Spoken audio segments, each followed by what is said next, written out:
Hello, this is Jaya. In today's history of English literature, we shall see about the Anglo Saxon writers.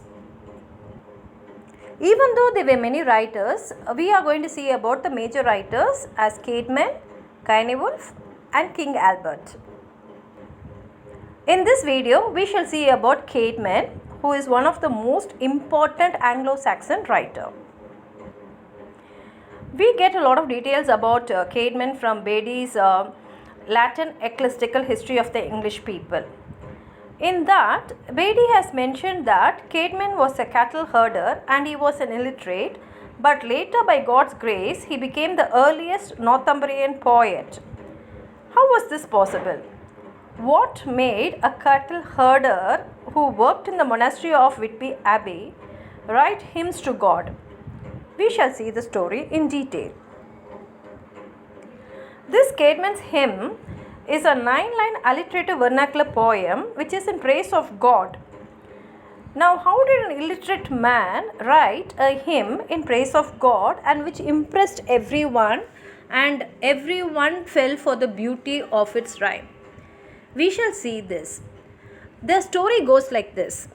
Caedmon was one of the cattle herder and they were a group, and every night they will sit together and each one will take turns to sing songs.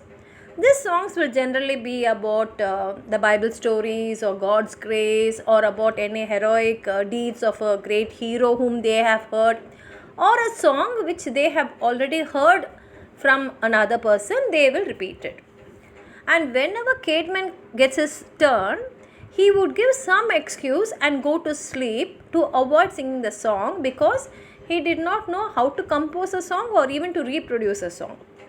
But one day, in his dream, he saw someone approach him and ask him to sing.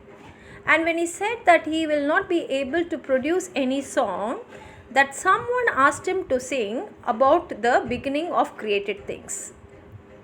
And a few rhymes came across his dream. Next day, he went to the foreman. Foreman is the head of the cattle herders, and he told him what he saw in his dream.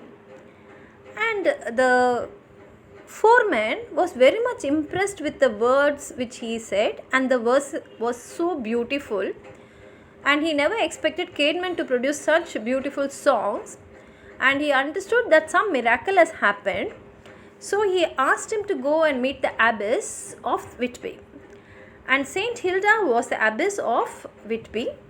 And when she heard the full story, she also understood that Caedmon was blessed by God. But to test him, she gave him a passage of sacred history or doctrine and asked him to come with a verse poem. Next day, Caedmon returned with the requested poem, and the poem was so very impressive that he was immediately invited to take the monastic vows. This is how a cattle herder became a monk. And after that, Caedmon kept on writing. He turned the sacred history and doctrines into the most beautiful verse.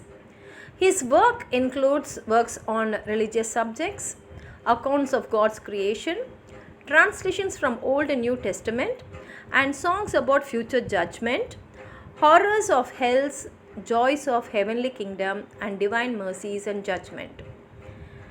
All this was immediately received by everyone, and Caedmon felt that he was reaching God through these words. According to Beatty, he writes that Caedmon's death occurred at the time as the fire of Coldingham Abbey happened.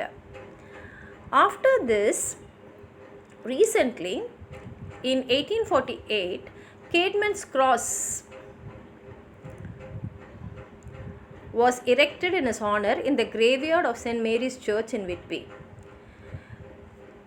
Even today, this cross is visited by thousands of people every day, and the following words are engraved on the cross. To the glory of God and in memory of Caedmon, the father of English sacred song, fall asleep hard by 680. So this clearly explains that it is God's glory that has blessed Caedmon, and Caedmon is the father of English sacred song, And fall asleep hard means his death happened in 680. So these are the details about Caedmon, and the book which is available about Caedmon is Caedmon's Hymn. We shall see about the contents of the book in another video. If you have anything to add on to this contents, please do write in the comments. Hope you enjoyed what I said about Caedmon. Please express your likes. If you have not subscribed, subscribe my channel and share it with others. Thank you.